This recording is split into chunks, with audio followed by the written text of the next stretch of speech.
পূর্ণ সংখ্যা। তাহলে আমরা এটার জন্য পার্টার্ন প্রোগ্রাম লিখব। কিভাবে খুব সহজে করা যায় আমরা দেখি। 1 3 5 2n-1 অর্থাৎ প্রত্যেক দুই সংখ্যার অন্তর্গত 1। তাহলে 2n-1 নিচে 2 square 3 square up to n square. এখানে আমাদের n দেওয়া নাই। তাহলে প্রথমে আমরা যেটা করব সেটা হচ্ছে সলিউশন প্রোগ্রাম। প্রথমে এই প্রোগ্রাম কম্পিউটার প্রথমে n এর মানটা পড়বে। তাহলে রিড স্টেটমেন্ট দিয়ে আমরা শুরু করব। Read statement, read static comma n। If n এর মান যদি লেস দেন অর ইকুয়াল 0 হয় তাহলে আমরা প্রোগ্রামটা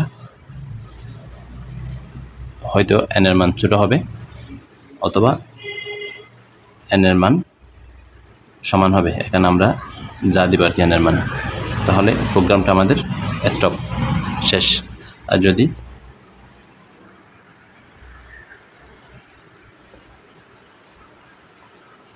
স্টপ হওয়ার পর আমাদের গুণ করতে হবে প্রট, অর্থাৎ প্রোডাক্ট থেকে প্রট নিলাম 1.0। 1.0 কেন নিলাম? কারণ এখানে যে গুণফলটা আসবে সেটা আমরা সচরাচর ধরে নিলাম ভগ্নাংশ সংখ্যা হতে পারে, সেজন্য আমরা এখানে রিয়েল নাম্বার ধরলাম, ফ্লোট নাম্বার ধরলাম 1.0। এখন আমাদের লুপ শুরু, ডু। এখানে n কি সংখ্যা? পূর্ণ সংখ্যা। তাহলে পূর্ণ সংখ্যা বোঝার জন্য আমরা 6টা অক্ষর ব্যবহার করি, ক্যারেক্টার ব্যবহার করি, IJKL-MN। তাহলে i = 1 থেকে n পর্যন্ত। এখন প্রট = প্রোডাক্ট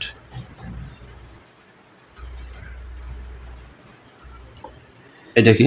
ভগ্নাংশ। তাহলে ভগ্নাংশ বোঝানোর জন্য ফ্লট, FLOAT, ফ্লট। উপরে কি আছে আমাদের? উপরে আছে আমাদের 2n-1, নিচে আছে আমাদের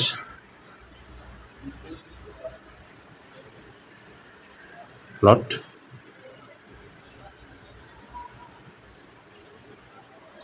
এখানে i হবে। তাহলে i স্কয়ার বোঝানোর জন্য আমরা 2টা স্টার দিই, স্কয়ার বোঝানোর জন্য আমরা 2টা স্টার দিই, আর শুধুমাত্র গুণনের জন্য একটা স্টার দিব। তাহলে i স্কয়ার, i সমান কি? 1 থেকে n পর্যন্ত, 1, n। এন্ডু, তাহলে লুপ শেষ। এখন কম্পিউটার প্রিন্ট করবে, দেখাবে প্রিন্ট। এখানে একটা লেভেল নাম্বার দিলাম। লেভেল নাম্বার, একটা জিনিস আমাদের মনে রাখতে হবে, আমরা সাধারণত কীভাবে দিয়ে থাকি? প্রিন্ট স্ট্যাটিক কমা, কিন্তু যখন আমরা লেভেল নাম্বার দিব তখন আমরা স্ট্যাটিক এই চিহ্নটা দিব না, অর্থাৎ উপরে যে স্টার ওই চিহ্নটা দিব না। তাহলে প্রিন্ট 20 প্রট দেখাবে, অর্থাৎ প্রোডাক্ট সংখ্যাটা আমাদের দেখাবে কত আসবে। তারপর এই লেভেল নাম্বারটা আমরা এখানে দিলাম, ফরম্যাট দিব। এখানে ফরম্যাট প্রথমে দিয়ে আমরা 3x, এখানে আপনি চাইলে 4x 5x দিতে পারবেন। অর্থাৎ প্রথম থেকে যেখান থেকে শুরু করবে সেখান থেকে 3টা ঘর খালি রাখবে। 3টা ঘর খালি রাখার পর তারপর আমাদের এখানে মানগুলো দেখাবে আর কি। তাহলে 3x প্রট =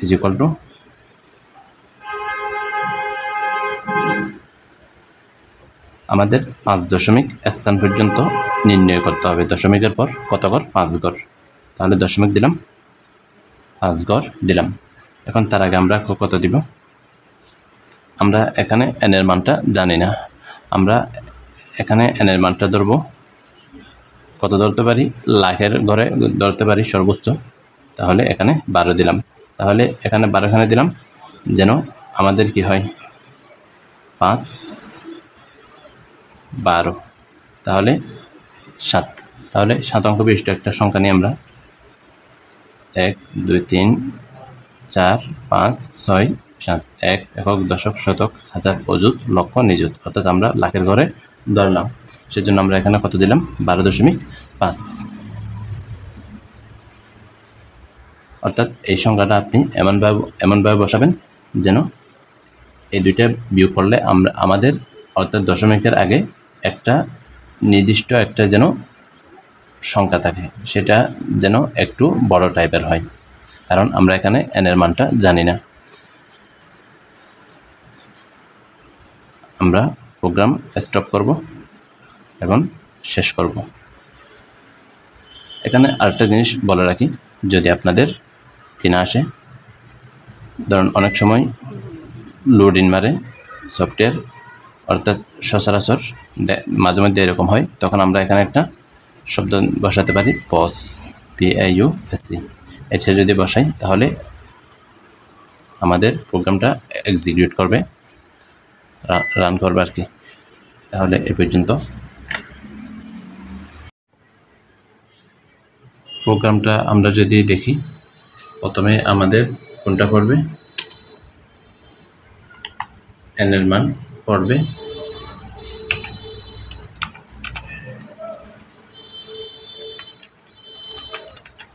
read asterisk comma n,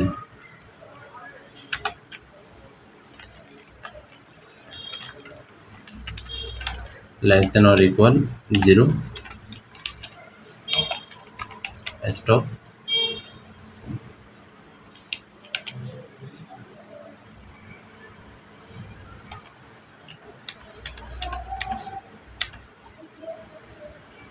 এখানে ডু লুপ শুরু, i এর মান কত?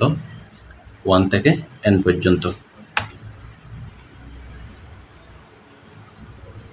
তাহলে এখানে 12.10 দিলাম, প্রিন্ট 20। তাহলে একটা জিনিস বলছিলাম, প্রিন্ট যখন আমরা লেভেল নাম্বার দিব না তখন অ্যাস্টেরিস্ক কমা দিব, আর যখন লেভেল নাম্বার দিব তখন এই অর্থাৎ এই চিহ্নটা আমরা দিব না, উপরের এই চিহ্নটা আমরা দিব না, স্ট্রেস চিহ্নটা দিব না। তাহলে এখন আমরা সেভ করে দেখি। সেভ করার পর এখন আমরা রান করব। আমরা যদি মান দিই, সাপোজ এখানে কত দিব? আমরা 8 দিলাম। 8 দিলে তাহলে আমরা এটা পাই উত্তর।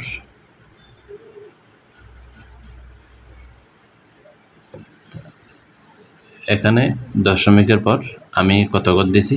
1 2, দশমিকের পর 10 ঘর দিছি। কত ঘর? 10 ঘর। তাহলে আমাদের বলা হয়েছে দশমিকের পর 5 ঘর পর্যন্ত দেখানোর জন্য। তাহলে সেক্ষেত্রে আমরা দেখাতে পারি 5 ঘর। সেভ করলাম। তাহলে আমরা দেখাই, n এর মান 5 দিলাম, তাহলে এটা হচ্ছে আমাদের উত্তর।